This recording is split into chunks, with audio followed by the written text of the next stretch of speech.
también con nosotros Cristina Balinotti, también psicóloga y fundadora de la Universidad de la Familia. Ahora sí, Cristina.Balinotti en Instagram. Cristina, qué placer también tenerte de vuelta acá en el programa.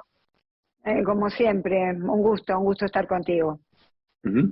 Le hago la misma pregunta que le hice a Susana. ¿Les ha ocurrido a ustedes? Porque a mí me pasa que cuando tengo pocos momentos así de que no tengo nada que hacer, a veces lo contemplo como no me siento raro. No es que me siento culpable, pero me siento raro cuando no tengo algo que hacer.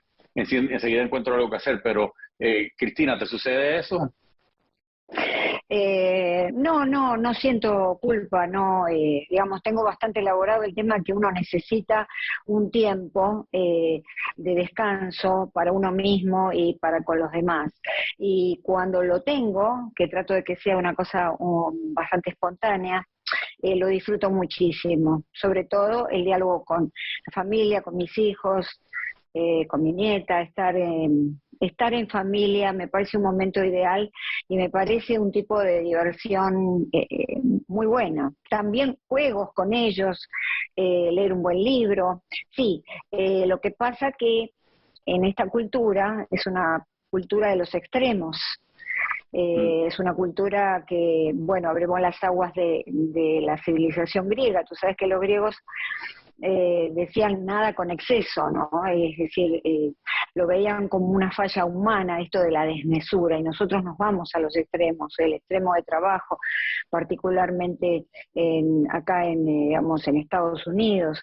Ya no se valoran cosas que, por ejemplo, en Argentina hace tiempo se valoraban y ahora en algunos lugares existe, como la siesta, el descanso reparador durante el día, que hay que trabajar constantemente.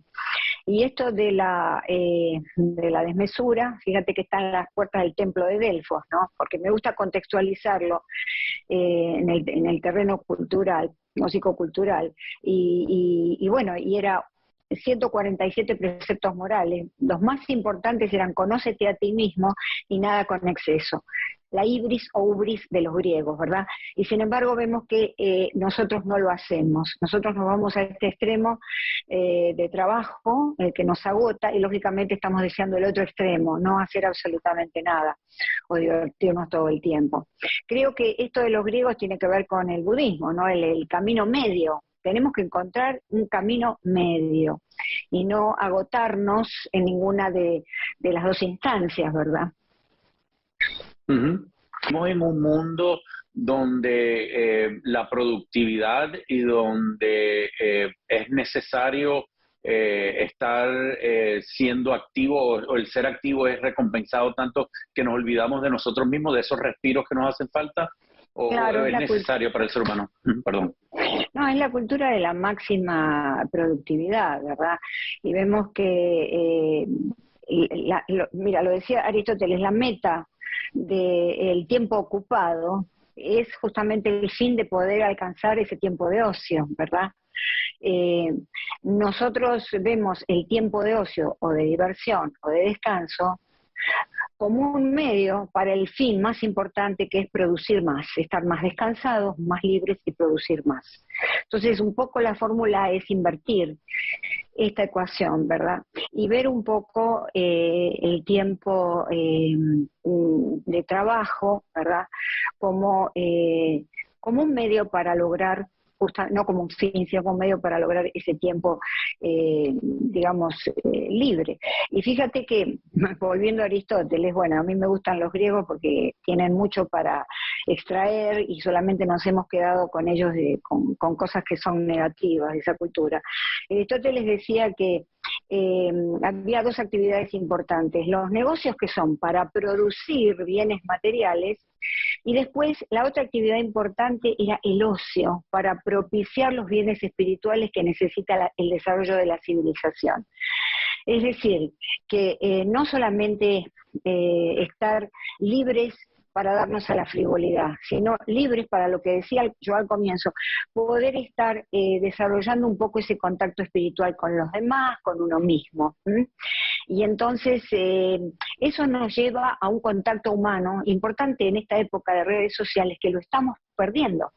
nos estamos robotizando, ni siquiera deshumanizando, porque si no tendríamos esperanza de volver a lo humano, nos estamos robotizando y estamos justamente queriendo exclusivamente lo material en esta vorágine de máxima productividad. Es decir, que es un dilema en esta época, ¿no? Para nosotros. Es muy importante realmente, porque también tenemos la otra cara de esa moneda, y es justamente que más tiempo libre no nos va a brindar también más felicidad. Es decir, nosotros digamos que sinonimizamos la felicidad, la comparamos, son iguales al tiempo libre. Y no es así, porque también hay estudios que demuestran que el exceso de tiempo libre, de no hacer nada, puede llegar justamente a estresarnos de la misma manera que de nuevo, el exceso, ¿verdad? Los dos extremos que nos vamos.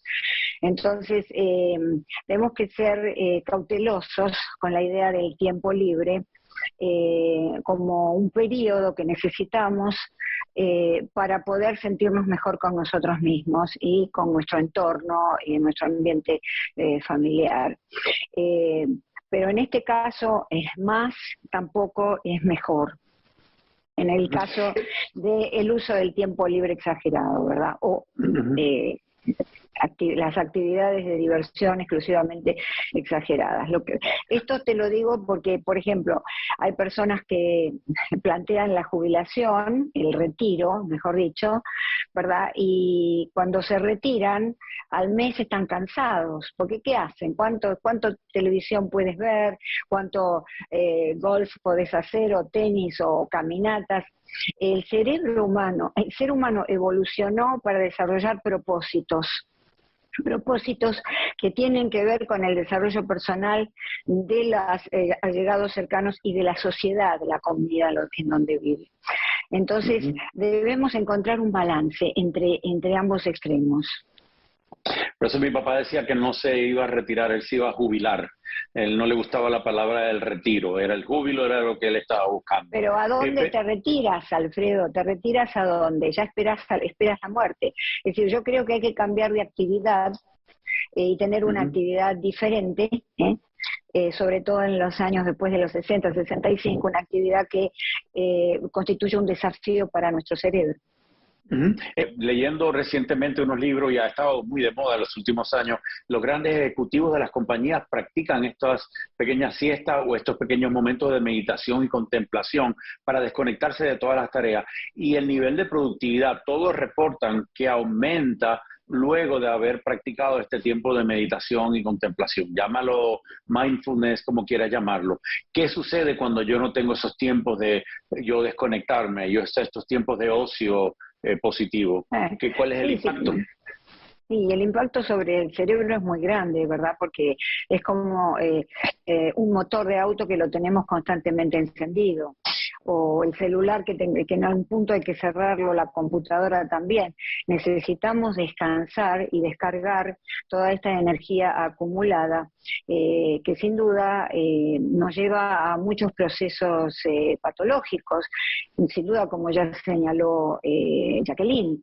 De modo que eso tenemos que cuidarnos, porque impacta sobre la salud mental directamente. Sabemos que la salud mental, desde el punto de vista holístico, también implica la salud del cuerpo.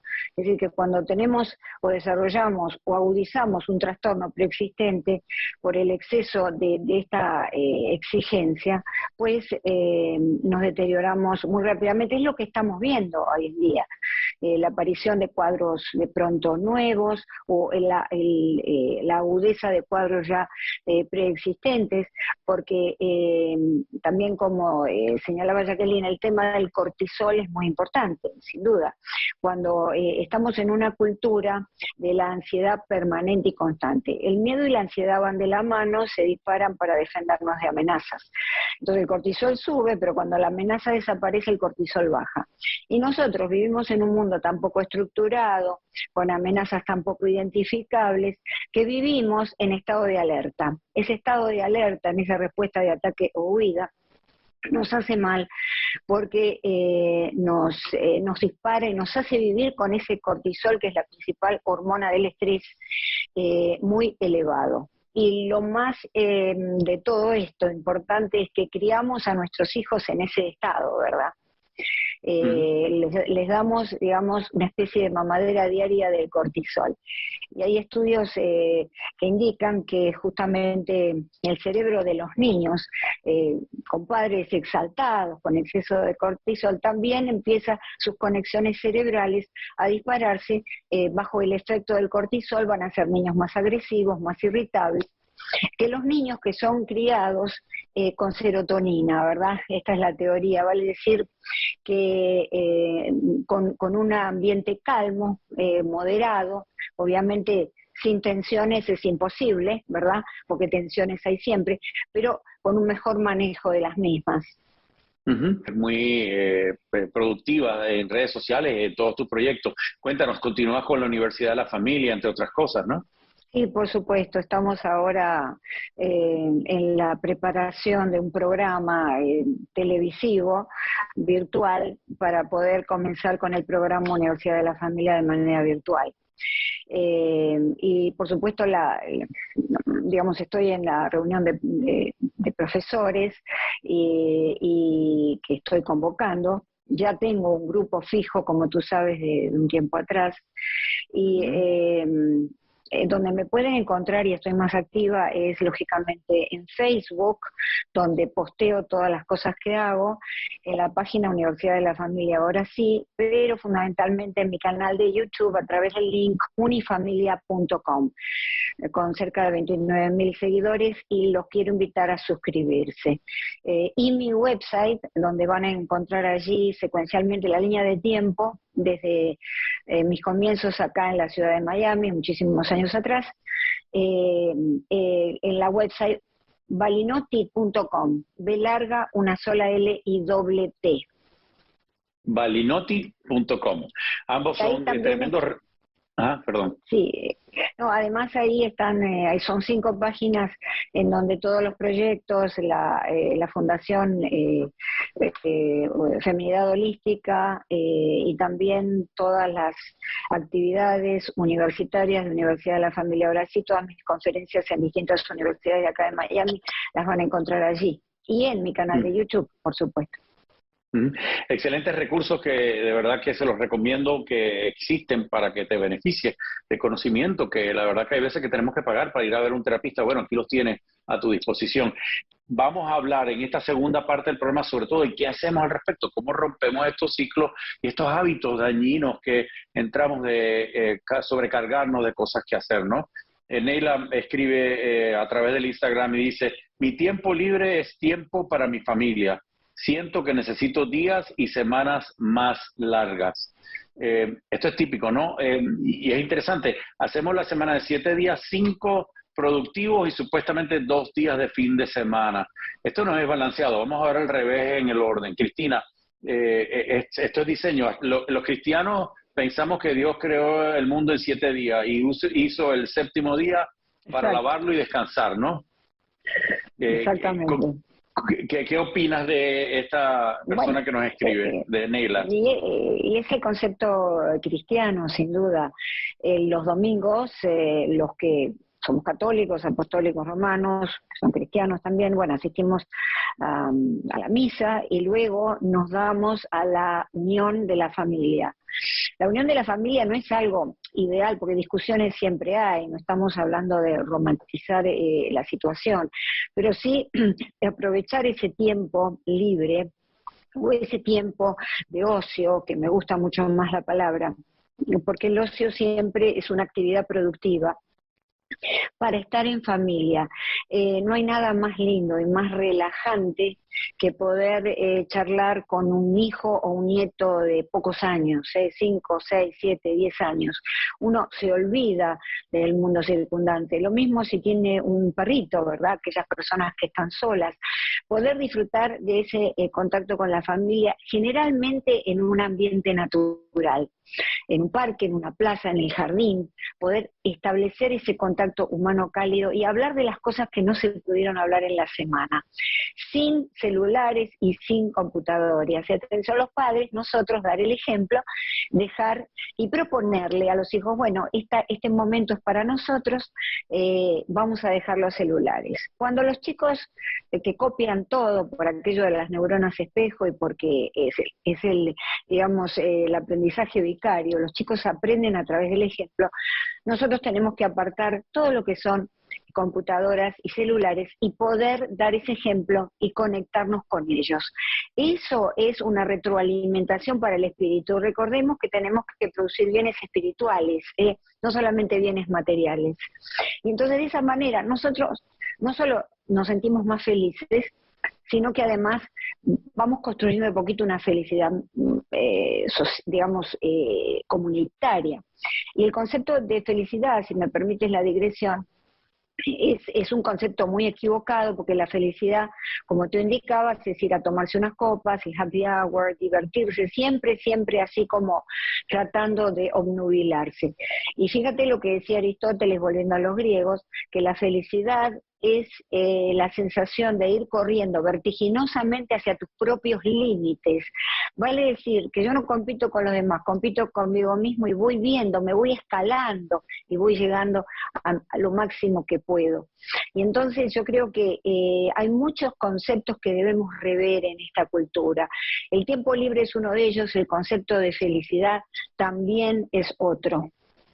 Permite, es el concepto que de nuevo al comienzo de las dos máximas griegas, conócete a ti mismo. El tema es que no podemos desarrollar esa dinámica o hacer ese proceso, como indicaba Jacqueline, no lo podemos hacer porque no nos conocemos a nosotros mismos, porque no estamos conectados con nosotros mismos, y entonces no podemos saber qué necesitamos, cuánto tiempo necesitamos. Vivimos para afuera y no vivimos para adentro, vivimos en una cultura que hacemos snorkel y no un buceo de profundidad, estamos en el buceo de superficie, y entonces hay muchos planteos debajo, digamos, que necesitamos poner en el tapete y hablar como estamos haciendo ahora. Y Cristina, es incómodo Sí. porque no lo tenemos como hábito, es raro porque no estamos acostumbrados, pero una de las cosas que es tan importante es crear este hábito, porque yo siempre le digo a los padres, tus hijos están mirando tus conductas, cómo tú vas a manejar tú como adulto es lo que tu hijo va a terminar haciendo. Si tú no aprendes a sacar tiempo para ti, tu hijo no va a sacar tiempo para él cuando él sea adulto, y esto es importante. ¿Cómo rompemos este hábito? Bueno, no podemos lograr la eficacia de ese nuevo hábito ni llegar a establecerlo si primero no nos ponemos a un costado del paradigma cultural, que es un modelo de costumbres, un modelo de forma de vida que nos han enseñado en la infancia, que no nos cuestionamos, ¿verdad?, porque ya está dado, ¿no? Son creencias. Ortega y Gasset decía, a las ideas se las tienen, las creencias se está. Es decir, yo las ideas las puedo cuestionar, pero las creencias no, las voy viviendo, porque las aprendí desde muy pequeño. Y entonces probablemente hemos aprendido esto de nuestros padres, ¿verdad? Y nos cuesta mucho, si no nos ponemos a ese costado y cuestionamos el paradigma y decir, no, yo voy a parar este modelo de costumbres, sin necesidad de denostarlo. Es muy bueno, es lo que me enseñaron mis padres, es lo que yo vi, lo que yo veo en la cultura, pero es para mí, ¿cuál es el costado positivo? Y mirarnos en el espejo a la mañana, ¿no? Y no solo para lavarnos los dientes y para las mujeres maquillarnos o los hombres afeitarse, mirarse y hacerse ese compromiso. Hoy voy a pensarme yo en mis necesidades, más allá de aquellas cosas que nos han enseñado. Es decir, hay ejercicios personales y ejercicios importantes. No creo que tengamos que ponerlo en un schedule, que no tengamos que ponerlo en un calendario. Bueno, voy a hacer tal cosa, porque entonces lo trabajamos o lo consideramos como un trabajo, ¿verdad? Pero sí lo tenemos que pensar. y lo tenemos que ir proyectando poco a poco. Y desafiar las creencias en las cuales nos han criado, porque muchas veces, y lo hemos hablado en otras oportunidades, hay personas que llegan a los 40, 50 años con una forma, un modelo de vida y de costumbres, y dicen, no, acá termino yo porque me acabo de descubrir que quiero ser algo distinto a lo que me han propuesto. Tiene que ver mucho también con el tema de la vocación. Es una manera de hacerlo para remover el ego del medio, ¿no, Cristina? Pero ¿cómo nosotros le decimos reestructuración cognitiva? ¿Cómo yo aprendo a pensarlo, el paradigma de el tiempo de ocio es tiempo perdido o me siento culpable por este tiempo de ocio? ¿Cómo yo puedo enfrentar este pensamiento para cambiarlo? Desde el punto de vista psicológico, inclusive sociológico, sabemos que los resultados más importantes se dan en la comunicación con el otro, es decir, incluir al otro para salir del ego, y no solamente un ejercicio de preguntarle al otro qué haría en ese momento, sino hablar, por ejemplo, con la pareja, hablar con los hijos si son grandes, con un buen amigo, y preguntarle cómo me ves, es decir, cómo ves mi vida, cómo se está desarrollando, y recibir de pronto ese feedback tan importante para saber qué es lo que está pasando, ¿verdad?, con nosotros. Es decir, yo creo que eso es un criterio muy nutritivo, empezar a hablar acerca de nosotros, y al mismo tiempo de pronto se puede plantear la problemática del otro, y en ese ir y venir vamos descubriendo cosas nuevas. Para mí es una estrategia altamente productiva. Yo igual añadiría, estoy totalmente de acuerdo con ambas, pero ¿eres feliz? Pregúntate a ti mismo en este paso que estás llevando en la vida. Sintonízate, porque hay veces que nos encontramos en esta carrera y nos olvidamos de estar prestándonos atención a nuestro ser interior, ¿no? Al yo. Cuando Es que tú no es entras tan en fácil. sintonía, claro, No es pero tan fácil, claro. comienza con una pregunta: ¿estoy siendo feliz? ¿Cómo estoy llevando mi vida? Llevando mi vida como si tuviera 28 horas, ¿no? El Pero día, perdón. uno se engaña a sí mismo, y se dice a sí mismo lo que quiere hacer, digamos. Entonces, para salir de ese círculo, de ese maze, de esa especie de laberinto, tenemos que abrir el juego y hablar con otra persona que nos conoce desde ya, o que tiene una impresión determinada acerca de nosotros, porque si no es muy difícil. Te preguntas, ¿qué es lo que necesitas ahora?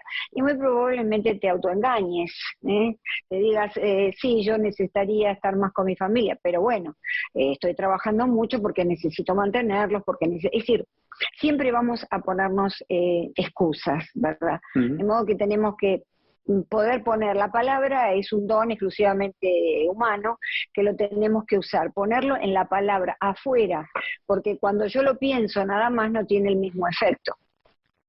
O sea, me lo digo a mí mismo. Sí, Cristina, el beneficio es indudable. ¿Cómo le explicamos a las personas el beneficio cuando logran trabajar hacia este balance? Bueno, el mindfulness está basado en el carpe diem romano, vive el día, pero no quiere decir que vive el día y te vas a gastar todo el dinero o vas a hacer cosas que te van a perjudicar. Vivir el día significa vivir cada momento. ¿Por qué? Porque que lo prueben sencillamente con un ejercicio simple, pelar una manzana. ¿Cuántas veces pelamos una manzana y estamos pensando en un montón de cosas y no sabemos que estamos pelando la manzana? Es un movimiento automático. Bueno, manejar ese automatismo, y cuando estoy pelando la manzana, ahora, después cuando comemos el postre, pensar exclusivamente en el color de la manzana, en el aroma, sentir el aroma, en el cuchillo que va rozando la manzana, y entonces cuando la degustamos, solamente vaciando la cabeza del resto de preocupaciones que tenemos. Eso es el mindfulness y ese es el carpe diem. Vivir el día quiere decir vivir cada cosa que estoy haciéndola, poniendo la mente en lo que estoy haciendo. Entonces, ahora lo pueden practicar porque es un ejercicio muy simple. Final para la audiencia que nos escucha. Bueno, retomando un poco la anécdota que tú contaste, hay que oxigenarse. Lo que tú has hecho es oxigenar el cerebro varias veces al día, respirar profundamente, porque esta cultura que nos llena de estrés sin duda nos hace respirar mal. Estamos mal oxigenados y entonces no nos podemos relajar. Yo creo que lo que tenemos que hacer es esos ejercicios y por supuesto todo lo que hablamos en este programa, pero intentarlo hoy, ahora, y vamos a ver los beneficios lentos. Es decir, no postergarlo para mañana, hacerlo ahora. Por ejemplo, el ejercicio de la manzana ahora en que estamos en el momento de la cena acá en Miami. Cristina, excelentes comentarios como siempre, muchas gracias. Las personas que te quieran contactar, ¿cómo lo pueden hacer? Bueno, en mi canal de YouTube los invito a suscribirse a través del link unifamilia.com o si no, a través de Cristina Balinotti, Cristina con CH.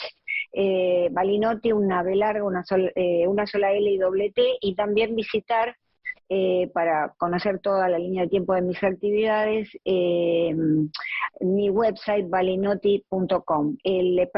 Unifamilia.com es el canal de YouTube.